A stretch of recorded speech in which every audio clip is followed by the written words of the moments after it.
Hello everyone, welcome to the fourth video for Math 9 ASI. Today we're going to be going over a couple of theorems that we went over in lecture, and I'm going to be giving a couple examples of each of them to try and help you out. So let's go. Okay, so our first theorem. So let P of x and Q of x be polynomials and C a real number. Then firstly, we have the limit as x approaches C of P of x is just equal to P of C. So this is kind of like an extension of our identity property that we went over last time. So before we knew that the limit as x approaches C of x is just equal to C. Now we're saying that, okay, so for any polynomial like 1x, x squared, x cubed, anything of that kind of form, we can just plug C into it, and that's the same as our limit. The second part of this says the limit as x approaches C of P of x over Q of x is just equal to P of C over Q of C, as long as Q of C is not equal to 0. So this is just kind of like this above idea in combination with the quotient property. Just need to make sure that the denominator is never 0. Okay? And this next theorem says that let g of x equal to f of x for all x in an open interval, except possibly at C. And let the limit as x approaches C of g of x equal to L. So for some real number L, then the limit as x approaches C of f of x equals L. So this is kind of a lot just to say that this theorem tells us that we have two functions that are identical or are identical besides at some point C, then they'll have the same limits. So this covers our cases where we have like a hole perhaps somewhere in our graph. We can just say that the limit's the same either way. So let's take a look at these examples. So this is the first example. This is something we're going to want to use the second part of our first theorem on, because we see we have a polynomial on top of another polynomial. So the only thing we need to check before we apply that is that the denominator is not going to be equal to 0 when we plug in 2. So let's check that. So we have 2 squared minus 2 times 2 minus 35. This is just going to be 4 minus 4 minus 35. We get that these are going to cancel, and so we're just left with negative 35 on the bottom. So we got the denominator is not equal to 0 when we plug in 2. So let's just plug in then. So we have 2 plus 5 over, well, we already solved for the bottom over here, so we can just put that over here, which is just going to be equal to 7 over negative 35, or negative 1/5. So there's the answer to the first example. Okay, so this is our second example. We can't do it quite the same way though, because as we see here, if we plug in 3, we're going to get 0 in the denominator, which we can't have. So we want to find a way to rewrite this so that we're not going to end up with that case. So let's just bring this equation down so we can mess around with it. The easiest way to try and simplify this is to multiply the top and bottom by the conjugate of whichever portion has the square root, and that'll probably make things simpler so you can see where things are going to cancel out. So the conjugate in this case is going to be x plus 6 plus 3 instead of the minus 3. And we're going to be doing this to the top and bottom, right? Just so our net multiplication, we're just multiplying the whole thing by 1. So we're not changing the value of what's happening here. So multiplying that out, square root of x plus 6 times square root of x plus 6 is just x plus 6. The square root is going to cancel out by that. And then minus 3 times 3, we're going to have minus 9. And then we're going to have this minus 3 times the square root of x plus 6. And this positive 3 times the square root of x plus 6. So we can see that this is going to cancel out, so we can go ahead and ignore that. Okay, and then at the bottom, we're going to have, let's just leave these separated and see if we get any cancellations.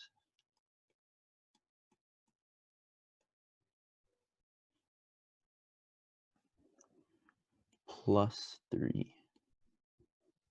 Okay, so let's simplify the top. X plus 6 minus 9 is just x minus 3. So we get x minus 3 over square root of x plus 6 plus 3. And now we see we have a cancellation right here and here. And so we're just left with 1 over square root of x plus 6 plus 3. And now we can try plugging in our limit. So let's take the limit of that.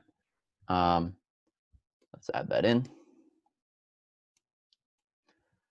Limit as x approaches 3.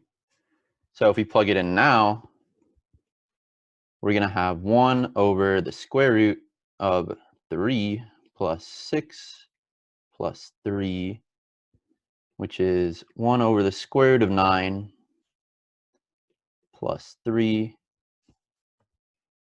which is just equal to 1 over 3 plus 3, or 1 over 6. Okay, so that's our second example. The last theorem we're going to be covering today is going to be the squeeze theorem.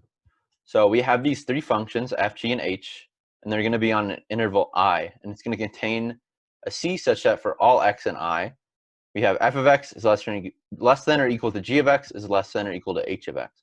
So we have a g of x that's sandwiched between two other functions, or squeezed between two other functions.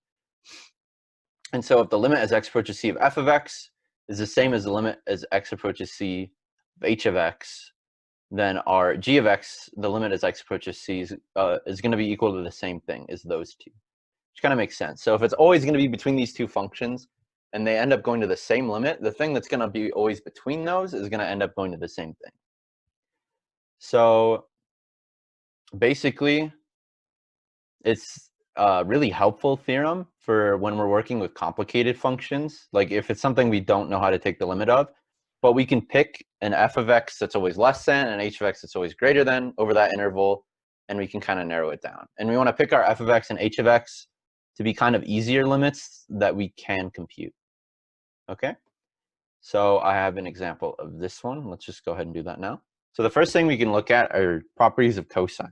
So no matter what, cosine, anything we plug in, so we'll just call some random a, anything we plug in is always going to be over the boundary of 1 or negative 1.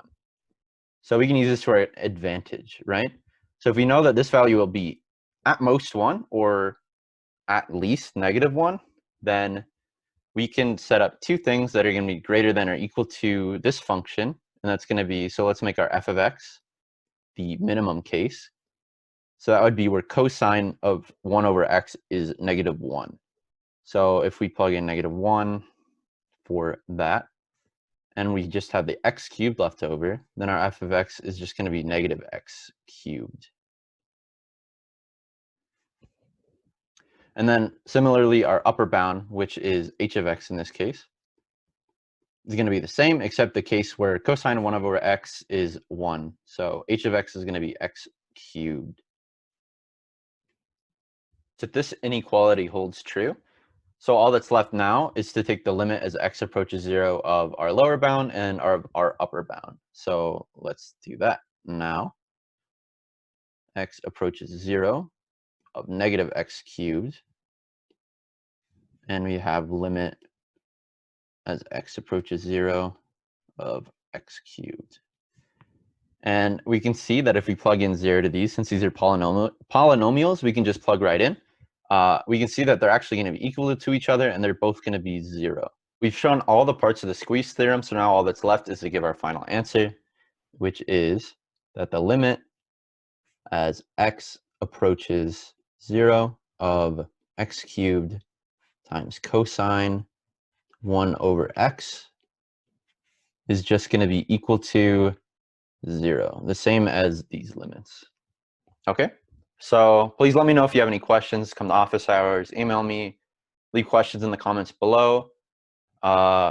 Anything so that I can be as helpful as possible for you guys. Let me know if you have any constructive criticism of this, and if you're watching this, also make sure to sign in. There's a little sign in link in the description below. Thank you for watching, and I'll see you guys next week.